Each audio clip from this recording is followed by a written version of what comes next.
Ça fonctionne vraiment bien. En fait, on sent que les gens ont juste pas de temps à passer en live. Ils préfèrent mater des vidéos quand ils ont le temps, quoi, tout simplement.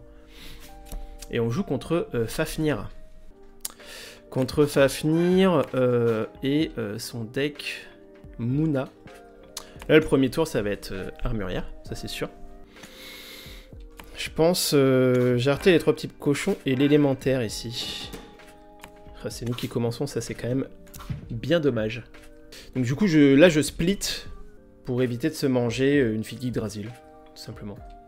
Qui viendrait nous bloquer si j'avais tout mis d'un côté. Donc je préfère splitter cette armurière. Bon, on fait déjà réfléchir l'adversaire. C'est déjà très bien.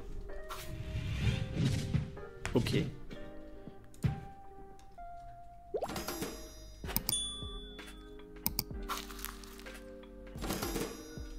Ok, là, il y a la mécanicienne qui est cool, du coup, si on la joue ce tour-ci...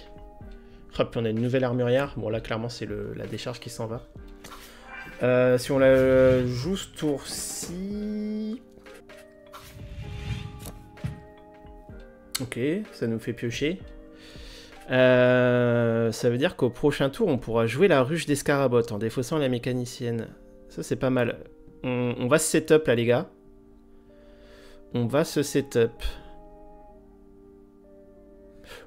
On va la jouer à droite, hein. De toute façon.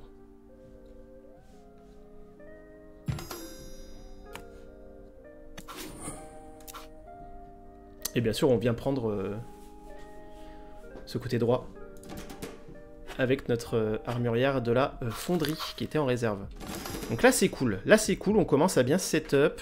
On a la petite Ada là qui va nous permettre d'aller piocher. On a ça aussi. Non, franchement, là, pour l'instant, on n'est pas trop mal. Bon, là, il va avancer des deux côtés ce tour-ci. C'est sûr.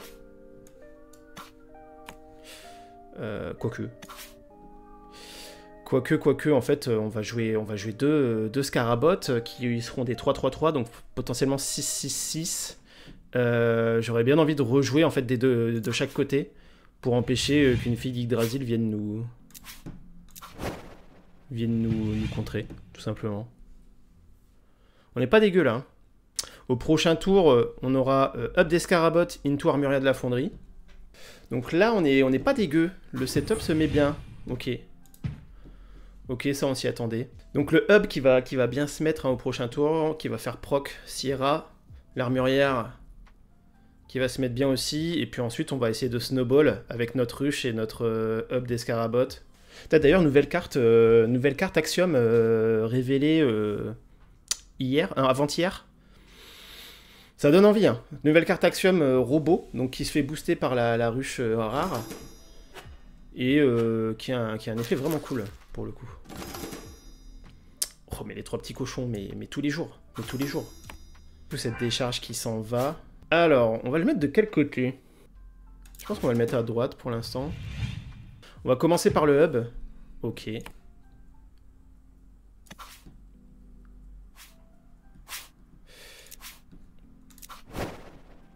On va en profiter un qui lui reste plus que 2 mana pour jouer des deux côtés. On va essayer de gagner des deux côtés. Il vient de poser son monolithe.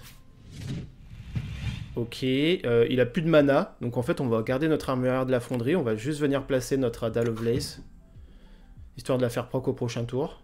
On avance des deux côtés, on est bien là en vrai. On est vraiment bien. Hein.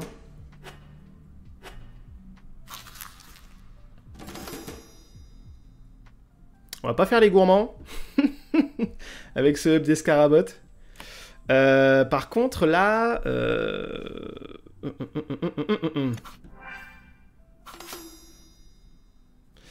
On va payer 1 hein, avec le hub. Hein.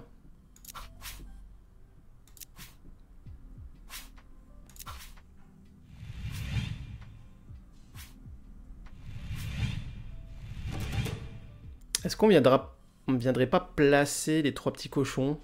En fait, je suis bête, j'aurais pas dû split. J'ai split bêtement, mais... J'aurais pas du tout dû split. Là, on a juste besoin de gagner d'un seul côté. On va faire poc les 3 petits cochons, je pense.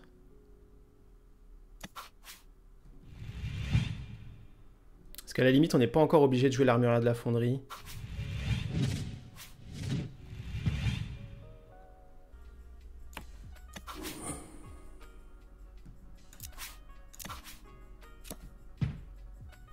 Deuxième Ada, ok.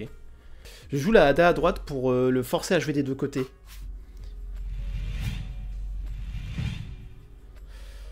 Voilà, ça va être tendu. Voilà, ça va être tendu là. Il va venir nous chercher à droite, donc il faut l'empêcher de gagner à gauche. Là, j'avoue que ce monolithe, il nous embête. J'aurais peut-être dû garder, vous voyez là, j'aurais peut-être dû garder une décharge de Kélon. Je l'ai pas anticipé ce monolithe.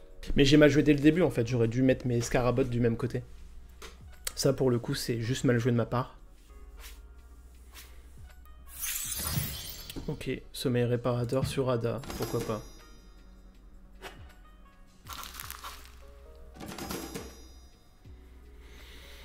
On va le garder le hub parce qu'en vrai bah, ça fait proc un token et puis celui-là ne sera plus qu'à 1. Du coup, hop. Mince, j'ai fait ne pas payer. Ah merde. Putain. Ok. Ah pourquoi j'ai fait ne pas payer, sérieux. C'est dur là. Bon là c'est plus du misclick hein. En fait je pensais qu'il allait me proposer un deuxième scarabot. Je sais pas pourquoi dans ma tête j'en avais 2 en début de tour. Et j'ai direct cliqué pour le mettre sur l'expédition de droite. Mais à droite c'était ne pas payer. J'ai cliqué trop vite, une fois de plus. Du coup hub... en fait pour 5 on a la Ada et soit l'armurière, soit le hub. On va venir mettre Ada à gauche.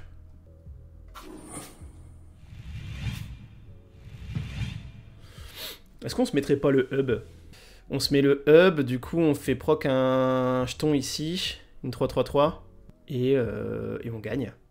On aura 8 et on le bloquera. En vrai on va faire ça, on va jouer le hub.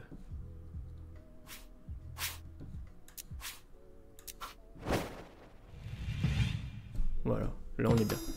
Ok, on est good. Donc on va dégager forcément le hub à 2. Hein.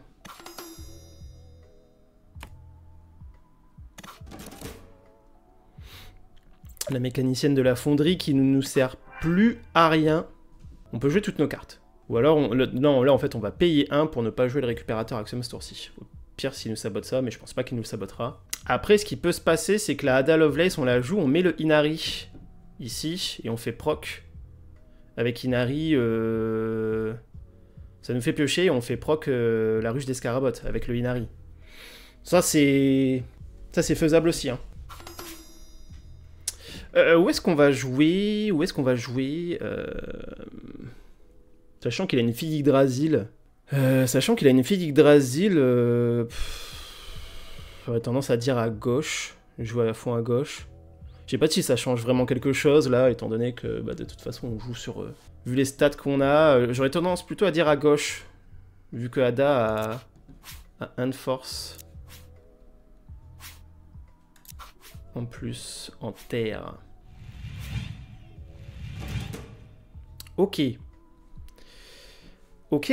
Bon là je pense qu'il a compris hein, le plan de jeu. Il doit pas être débile.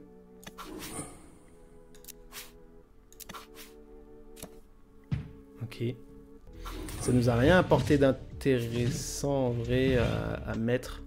En fait là, si je fais proc l'effet, il me ramène une 3-3-3. Alors que si je le joue, après je pourrais rapporter que ça en force. Alors que s'il me ramène un 3-3-3, je peux mettre ça et ça. Non, en vrai, il vaut mieux faire proc l'effet.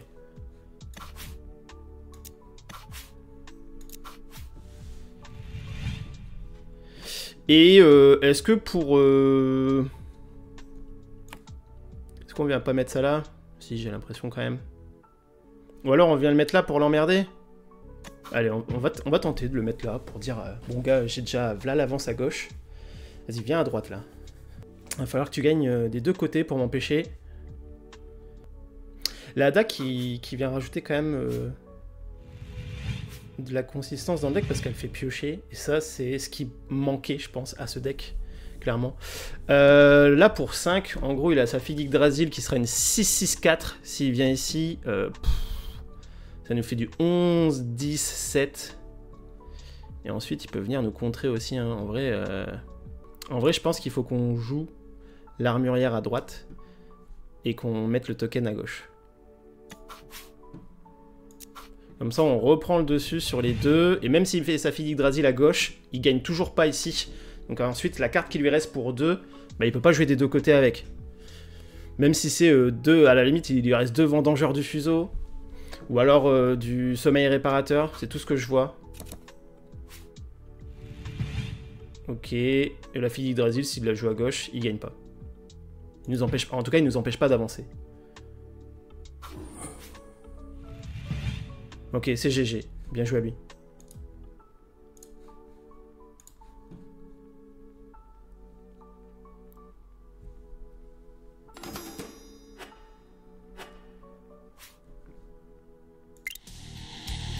Bien joué à lui. Bah, il a bien tourné là le deck du Zardoz maintenant.